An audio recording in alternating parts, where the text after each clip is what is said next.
Introduciendo un poco lo que será nuestra conversación el día de hoy, amigos. ¿Sabías que el 80% de la población adulta venezolana podría tener lumbalgia en algún momento de su vida? La lumbalgia es un dolor localizado en el área comprendida entre la primera y la quinta vértebra lumbar, que en algunos casos llega a reflejarse hasta los miembros inferiores y puede ser ocasionado este dolor por malas posturas, entre otras razones. Ese es el tema de hoy, lumbalgia, y está con nosotros el doctor Ramiro Morales, traumatólogo, presidente de la Sociedad Venezolana de Cirugía Ortopédica y Traumatología, precisamente para conversar todo lo que se pueda con respecto a este aspecto tan importante y que mejora, o hablando en términos correctos, desmejora muchísimo la calidad de vida de los afectados. Vamos a definir ya de manera exacta, porque uno trata más o menos de comentar algo con respecto al punto o al tema de la enfermedad que se va a hablar en cada programa, pero nunca pues lo hacemos como ustedes los especialistas. ¿Qué es la lumbalgia, doctor? Bueno, la lumbalgia es un dolor que se produce, como tú bien lo definiste, entre la primera y la quinta vértebra lumbar. Cuando nosotros hablamos de la columna vertebral, está compuesta por vértebras cervicales 7, vértebras dorsales 12 y vértebras lumbares 5. Algunos que incluyen la región sacra y coxilla, pero para otros eso no está incluido dentro de la columna vertebral.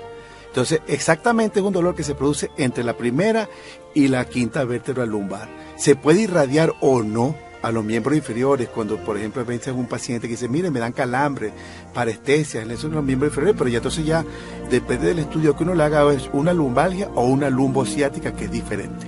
Ok, ahora, ¿cuáles son los factores predisponentes o cuáles son los que originan este tipo de padecimiento? Exacto, ¿cuáles son las causas? Exacto.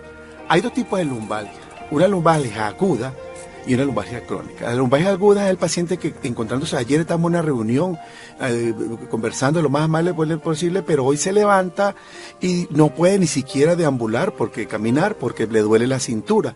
Entonces ahí es donde vienen las causas. La lumbalgia no solamente son de desgaste, sino puede ser por mala postura, como lo dijiste al principio del programa, por el estrés, o porque el paciente, por ejemplo, la noche anterior, cuando terminó sus actividades, trató de levantar un peso y lo hizo en una posición incorrecta, es decir, flexionando la cintura hacia adelante, un peso demasiado exagerado, y se le produjo una contractura de los músculos paravertebrales o los músculos de la columna lumbar a ese nivel, y están contracturados de tal manera que el paciente no se puede ni mover. Y entonces ese paciente acude, uno le hace un buen examen físico, le diagnostica la causa por lo que le originó, y entonces le empieza como el tratamiento de acuerdo a esa causa. Pero hay pacientes que, por ejemplo, te llegan y tú le preguntas, ese mismo dolor porque consultas ahorita, ¿cuántas veces te ha dado? Por ejemplo, el año pasado, ahorita que estamos en febrero, el año pasado, ¿cuántas veces te dio? Bueno, como 3 o 4. ¿Y este año cuántas veces ya te ha dado? 2 veces. Bueno, ya es una lumbalgia crónica. Okay. Y entonces hay que averiguar qué está causando esa lumbalgia crónica, porque ahí sí influyen otras patologías.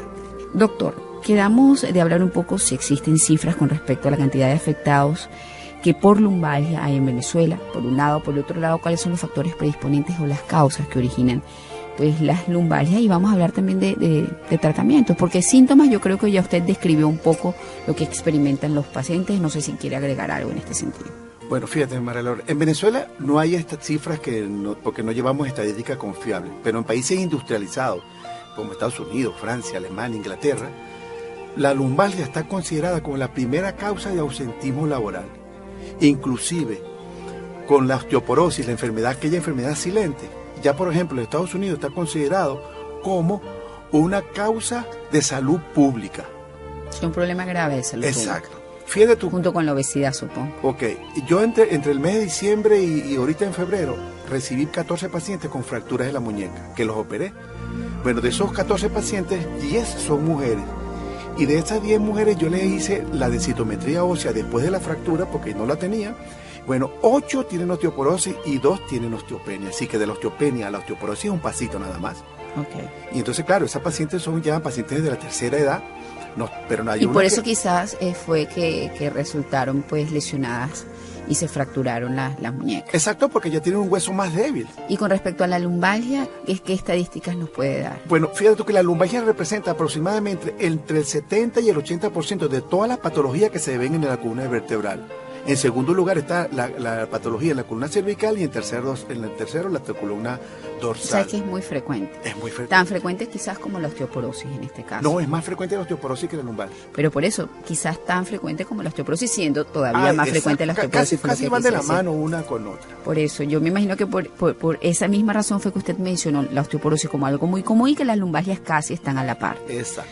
Ahora, o sea, ¿qué quiere decir? Que así como hay que cuidarse y prevenir la osteoporosis, también hay que prevenir de alguna manera la aparición de las lumbalgias porque son muy comunes. Exacto. Cuando a ti te llega el paciente que tiene por primera vez un episodio de la zona lumbar, tú tienes que hacer un buen examen físico y un buen tratamiento. El tratamiento no solamente... ¿Se puede aliviar realmente una condición de este tipo? Claro. ¿O esto va a depender del origen de la lumbar? Exacto, no, también depende del origen, pero en el primer episodio, porque el paciente te llega, lo que primero que él desea es que le calme el dolor. Claro, y algunos pacientes... Y ustedes en el interín van buscando la causa que origina el problema. El paciente quiere que inmediatamente al salir de la consulta, de la entrevista, quiere que ya no tenga el dolor. Entonces tienes que explicarle, porque no es un dolor que cura. Yo me calmé un dolor en la zona lumbar y después, o en el interín, fui buscando pues el origen lo hallé y sigo todavía con la fisioterapia para mejorar ahí la quería lumbar. llegar, porque aparte del tratamiento médico con los diclofenac, algunos pacientes que ameritan que se le coloquen como coadyuvante esteroides, la medicina física y rehabilitación es el 50% del tratamiento. Este paciente hay que indicarle bien que los dos o tres primeros días, él tiene que guardar reposo. Claro, tampoco se le puede decir que tiene que tener reposo exactamente en cama absoluto por 21 días, porque eso va a ser peor. Es limitar movimiento. Exacto. Y si, por ejemplo, investigar, de esos pacientes que tanto, o como ustedes, que trabajan en la radio, que están todo el día sentados, que adaptan posturas inadecuadas, entonces enseñarlos cómo tienen que sentarse, o por ejemplo, si tienen...